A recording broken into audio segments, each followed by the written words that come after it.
बिस्मिल्लाहिर्रहमानिर्रहीम। हमने जो आज टॉपिक पढ़ना है that is the mechanism of action of hormones, और we can say that mechanism of hormonal action. So इसमें हमने पढ़ना है कि हार्मोन्स क्या होते हैं, हार्मोन एक्शन क्या होता है, और हार्मोन्स के जो दो मैकेनिज़म्स हैं वो किस तरह से एक्शन करते हैं, उनका क्या एक्ट होता है। ठीक है, सो स्टार्ट करते हैं। We know the nervous system and the endocrine system are the two controlling systems of the body. हम ये जानते हैं कि बॉडी के दो कंट्रोलिंग सिस्टम्स हैं, एक है नर्वस सिस्टम सॉरी और दूसरा है एंडोक्राइन सिस्टम। नर्वस सिस्टम सारा हमारे नर्व से रिलेट करता है, ब्रेन स्पाइनल कोड से रिलेट करता है, सब नर्व्स सब की सब इसमें आ जाती हैं। और दूसरा एंडोक्राइन सिस्टम है जो कि हार्मोन्स में सारे एंडोक्राइन सिस्टम में आ जाते हैं। तो ये दो सिस्टम्स हैं जो पूरी बॉडी को कंट्रोल कर रहे होते हैं। हार्मोन्स कंट्रोल करते हैं इंटरनली, और ब्रेन भी कंट्रोल कर रहा होता है बॉडी को। Endocrine system controls the body with the help of hormones they release. तो आगे ये एक्सप्लेन भी कर रहे हैं कि जो एंडोक्राइन सिस्टम है वो बॉडी को कंट्रोल करता है हार्मोन्स की हेल्प से, जो कि बॉडी में रिलीज़ होते हैं। ये जो हार्मोन्स हैं ये बाइंड करते हैं किसी भी स्पेसिफिक रिसेप्टर से एक टारगेट सेल पर। बॉडी पर कोई बॉडी पे या बॉडी के अंदर कोई भी टारगेट सेल है, वहाँ कोई स्पेसिफिक रिसेप्टर होगा। हार्मोन जाकर उस सेल के रिसेप्टर पर जाकर बाइंड कर जाएंगे, which further proceed to trigger. अब फिर वहाँ से फर्दर वो प्रोसीड करेंगे हार्मोन्स और इंट्रासेलुलर सिग्नल को ट्रिगर करेंगे, स्पीड अप करेंगे, either bye altering membrane permeability, या तो वो जो मेम्ब्रेन की परमिएबिलिटी है उसको भी ऑल्टर कर देंगे, चेंज कर देंगे, acting through second messenger system. अब ये जो हार्मोन किस तरह से एक्ट कर रहा है, ये सेकेंड मैसेंजर सिस्टम के तौर पर एक्ट करेगा, या एक्टिवेटिंग कोई स्पेसिफिक जीन्स को एक्टिवेट कर देगा कि वो न्यू प्रोटीन्स बनाएं। तो ये हो गया इंट्रोडक्शन हार्मोन्स का, एंडोक्राइन सिस्टम का, जिसके अंदर हार्मोन्स आते हैं। अब कह रहे हैं कि हार्मोन एक्शन के मैकेनिज़्म को बेटर वे में अंडरस्टैंड करने के लिए हमें कुछ वेरियस डेफिनेशंस जो हैं उनको अंडरस्टैंड करना क्रूशियल है, इम्पॉर्टेंट है। सो हम हार्मोन एक्शन को स्टडी करते हैं। Hormone is a tiny chemical messenger. कहते हैं कि जो हार्मोन होता है वो बहुत ही स्मॉलेस्ट केमिकल मैसेंजर होता है। कोई केमिकल होता है बहुत ही टाइनी वो होता है, travelling along with the blood stream. अब वो जो केमिकल मैसेंजर है बॉडी के अंदर वो किस तरह से मूव कर रहा है, वो बॉडी के अंदर ब्लड स्ट्रीम के अलोंग मूव कर रहा है। ब्लड के अंदर होगा और जैसे जैसे ब्लड मूव करेगा उसके साथ साथ हार्मोन्स भी मूव करेंगे। It exists to maintain internal balance, और अच्छा अब ये एग्जिस्ट करते हैं बॉडी के अंदर, जितना भी बैलेंस मेंटेन हुआ हुआ है ये हार्मोन्स ने मेंटेन किया हुआ है। या अदर वर्ड्स में ये कहा जा सकता है कि जो ह्यूमन बॉडी को होम्योस्टेसिस की मतलब स्टेट में जो रखा हुआ है वो हार्मोन्स ने रखा हुआ है, मतलब कि एक जैसी स्टेट में, मेंटेनिंग स्टेट में रखने को होम्योस्टेसिस कहते हैं। This is an extremely rudimentary definition of hormone से, मतलब कि बहुत ही ज़्यादा रूडिमेंट्री मतलब एक हार्मोन्स की डेफिनेशन है। As in reality they are numerous hormones, बहुत ज़्यादा हार्मोन्स होते हैं जो कि बहुत ही ज़्यादा फंक्शंस परफॉर्म करते हैं। बहुत ही मतलब बहुत से हार्मोन्स हैं, बहुत से वो काम कर रहे हैं, और हर एक का काम भी एक दूसरे से डिफरेंट है, वेरियस पर्पस के लिए काम करते हैं। स्टार्टिंग विद रिसेप्टर्स, रिसेप्टर से स्टार्ट करते हैं। ये they are specific for every hormones, हर रिसेप्टर हर हार्मोन के लिए स्पेसिफिक होगा। एक हार्मोन जाकर अगर एक रिसेप्टर पर जाकर बाइंड करता है तो इट्स नॉट नेसेसरी कि कोई और हार्मोन भी जाकर उसी रिसेप्टर पर जब जाकर बाइंड करेगा। उसका टारगेट सेल कोई और हो सकता है, उसका रिसेप्टर स्पेसिफिक रिसेप्टर कोई और हो सकता है। Their sensitivity and responsiveness are dependent on both। Hormones की जो सेंसिटिविटी होती है, जो उनका रिस्पॉन्स करना होता है उन्होंने, ये भी डिपेंड करता है कि नंबर ऑफ़ रिसेप्टर्स कितने हैं और फिर उसकी एफिनिटी कितनी है। Also the site of the receptor might be, जो रिसेप्टर की साइट होती है वो भी डिपेंड कर रही होती है। किस पे डिपेंड करती है भाई? प्रेजेंट इन और on the surface of the cell membrane, कि सेल मेम्ब्रेन की सरफेस पर रिसेप्टर प्रेजेंट है या उसके अंदर प्रेजेंट है। और एग्जांपल में कह रहे हैं प्रोटीन या जो पेप्टाइड हार्मोन्स होते हैं या कैटेकोलामाइंस। साइटोप्लाज्म के अंदर भी हो सकता है रिसेप्टर की site.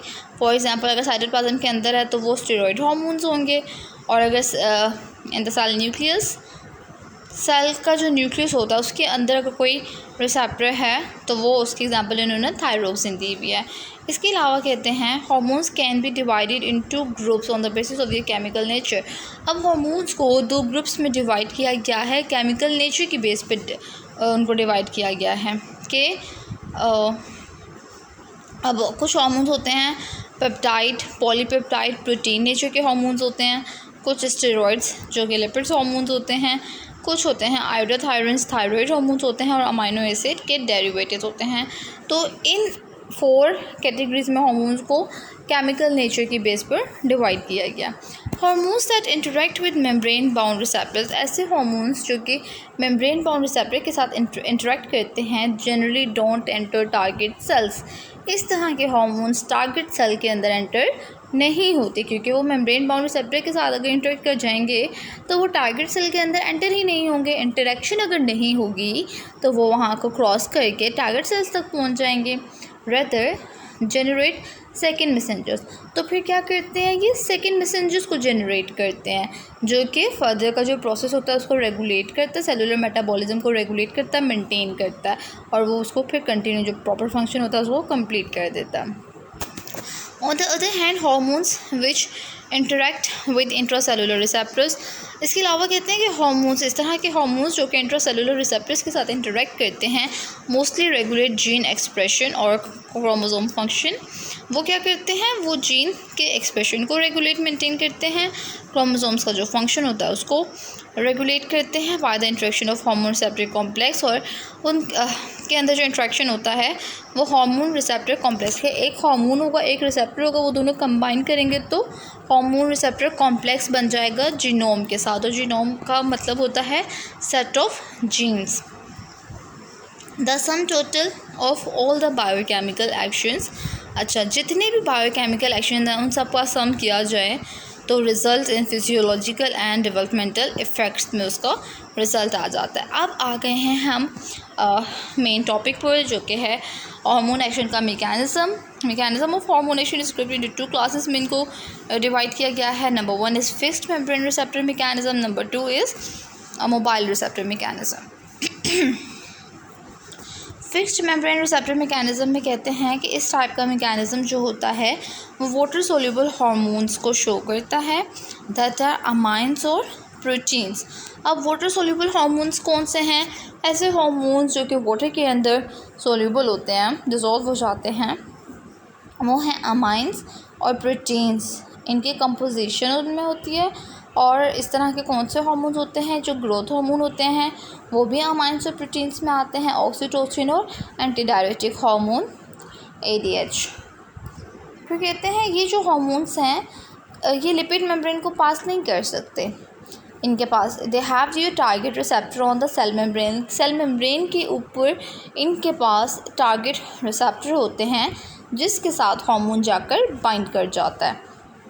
When the hormone binds on receptor target receptor, कहते हैं कि जब हार्मोन स्पेसिफिक टारगेट रिसेप्टर के साथ जाकर बाइंड करता है तो जो एंजाइम एडेनाइल साइक्लेज होता है सेल मेम्ब्रेन पर वो एक्टिवेट हो जाता है। फिर ये जो एडेनाइल साइक्लेज है ये साइक्लिक AMP की प्रोडक्शन में हेल्प करता है, साइक्लिक एडिनोसिन मोनोफॉस्फेट बन जाता है। फिर जो पहले जब हार्मोन एक्ट किया तो एडेनाइल साइक्लेज एक्टिवेट होगा जिसकी वजह से साइक्लिक AMP बनेगा, और साइक्लिक AMP एक्ट करेगा किस तरह से एक्ट करेगा, सेकेंड मैसेंजर के तौर पर। पहला तो हो गया हार्मोन, तो सेकेंड CAMP हो गया। ये डिफ्यूज़ करेगा सेल मेम्ब्रेन के साथ और एक्टिवेट कर देगा एंजाइमेटिक रिएक्शंस, कई एंजाइमेटिक रिएक्शंस को एक्टिवेट करेगा जो कि फिर बायोकेमिकल चेंजेस कॉज कर देंगे। टारगेट सेल जो होता है वो रिस्पॉन्ड करता है। अब जो टारगेट सेल है अब जो बायोकेमिकल चेंजेस जितनी भी बॉडी के अंदर हो रही होंगी उनको टारगेट सेल रिस्पॉन्ड करेगा और साइक्लिक AMP जो है वो डीएक्टिवेट हो जाएगा एंजाइम फॉस्फोडाइस्ट्रेस से। तो ये एक मैकेनिज़्म था फिक्स्ड मेम्ब्रेन रिसेप्टर का। अब है मोबाइल रिसेप्टर मैकेनिज़्म। इसमें कहते हैं कि इस टाइप का जो मैकेनिज़्म होता है ये शो करता है लिपिड सोल्यूबल हार्मोन्स, जबकि फिक्स्ड मेम्ब्रेन में वाटर सोल्यूबल हार्मोन्स होते हैं जिसमें अमाइंस और प्रोटीन्स आ जाते हैं और इसमें फैटी एसिड्स और स्टेरॉइड्स आते हैं, स्टेरॉइड्स लिपिड्स वाले, फैटी एसिड्स लिपिड्स वाले, जो कि प्लाज्मा मेम्ब्रेन को इजीली पास कर लेते हैं। इन्होंने पोजेस किया हुआ होता है इंट्रासेलुलर रिसेप्टर्स। ये हार्मोन्स जो हैं टारगेट रिसेप्टर के साथ जाकर बाइंड करते हैं और फिर एंजाइमेटिक एक्टिविटी जो सेल की होती है उसको एक्टिवेट कर देते हैं और इसके बाद जाकर बायोकेमिकल चेंजेस आते हैं। यहाँ पर सीधा सीधा काम हो रहा है, हार्मोन जाकर डायरेक्ट रिसेप्टर के साथ जाकर बाइंड करता है, वही टारगेट सेल होता है, तो फिर एंजाइमेटिक एक्टिविटी को भी एक्टिवेट कर देते हैं और बायोकेमिकल चेंजेस आ जाते हैं। जबकि फिक्स्ड मेम्ब्रेन में थोड़ा सा चेंज था कि वहाँ पर हार्मोन रिसेप्टर के साथ टारगेट रिसेप्टर के साथ जाकर बाइंड नहीं करता, क्योंकि वो जो है सेल मेम्ब्रेन होती है वहीं पर जाकर वो बाइंड कर जाता है और वहीं पे फिर इंटरेक्ट कर जाता है। Transcription of DNA is initiated by the hormone receptor complex. अब जो DNA की जो ट्रांसक्रिप्शन है वो स्टार्ट हो जाती है जब एक हार्मोन होगा, एक रिसेप्टर होगा, जो दोनों कंबाइन करेंगे कॉम्प्लेक्स बनेगा, तो फिर वो अब न्यूक्लियस के अंदर एंटर होगा, तो वहाँ पर DNA होगा, फिर वो DNA की ट्रांसक्रिप्शन कर देगा तो मैसेंजर RNA बन जाएगा। फिर फर्दर इसी तरह से ट्रांसलेशन का प्रोसेस भी होगा, उसमें प्रोटीन्स बनेंगे। तो इसी तरह से ये मोबाइल रिसेप्टर मैकेनिज़्म के अंदर ये प्रोसेस होता है। अब हार्मोन एक रेगुलेटर के तौर पर भी काम कर रहे हैं, मैसेंजर के तौर पर भी काम कर रहे हैं। तो कैसे करते हैं इसमें देखते हैं। Hormone help in maintaining the internal environment of the body का जितना भी इंटरनल एनवायरनमेंट है उसको मेंटेन किया हुआ है हार्मोन्स ने। When the secretions of hormones is under the control of other hormones, जब हार्मोन्स की सिक्रीशन दूसरे हार्मोन्स के अंडर कंट्रोल में होती हैं तो इसको हम कहते हैं कि ये एक फीडबैक कंट्रोल है। और ये 2 टाइप्स का होता है, पॉजिटिव फीडबैक भी होता है, नेगेटिव फीडबैक भी होता है। दोनों में क्या डिफरेंस है अभी पढ़ते हैं। In this process the end product of action, जो एक्शन का एंड प्रोडक्ट होता है वो कोज करता है more of the action to occur in a feedback loop के अंदर बहुत ज़्यादा एक्शन जो है वो कॉज कर देता है एंड प्रोडक्ट एक्शन का। इसमें एग्जांपल दे रहे हैं ब्लड क्लॉटिंग की, मेंस्ट्रुअल साइकिल की। और जो नेगेटिव फीडबैक है इस टाइप की रेगुलेशन में कहते हैं जो प्रोसेस का एंड प्रोडक्ट होता है वो सेम प्रोसेस का जो स्टिमुलस होता है उसको कम कर देता है। पहले वाले में एक्शन ज़्यादा कॉज कर रहा है फीडबैक लूप में और इसमें कम कर रहा है, तो ये दोनों में फ़र्क आ गया। और इसकी एग्जांपल टेम्परेचर रेगुलेशन आ जाती है और ब्लड शुगर को रेगुलेट करना आ जाता है। हार्मोन्स मैसेंजर के तौर पर भी काम करते हैं। न्यूरोसेक्रेटरी सेल्स जो हाइपोथैलेमस के, हमारा हाइपोथैलेमस ब्रेन का पार्ट है, उसके जो न्यूरोसेक्रेटरी सेल्स होते हैं वो हार्मोन सिक्रीट करते हैं जिनको न्यूरो हार्मोन्स कहते हैं। अब न्यूरो हार्मोन्स को ब्लड के अंदर सिक्रीट कर रहे हैं। ये न्यूरो हार्मोन्स जो हैं carry to the pituitary gland तक जाते हैं और वहाँ पर स्टिमुलेट करते हैं पिट्यूटरी ग्लैंड को कि वो वेरियस हार्मोन रिलीज़ करे। अब ये वाला जो सेल्स हैं हाइपोथैलेमस के, वहाँ से एक हार्मोन रिलीज़ हुआ, वो दूसरे ग्लैंड के पास गया कि अब तुम और हार्मोन सिक्रीट करो, इसलिए इनको हम रिलीजिंग फैक्टर्स भी कहते हैं। So it's all about hormones कि वो रेगुलेटर्स कैसे हैं, वो मैसेंजर कैसे हैं, उनकी ये 2 मैकेनिज़्म कैसे हैं, ये मोड ऑफ एक्शन है हार्मोन्स के।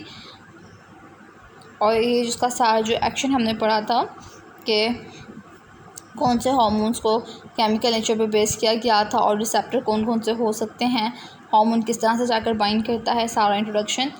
तो ये सारा टॉपिक हो गया है हमारा मैकेनिज़्म ऑफ हार्मोन एक्शन का। Thank you.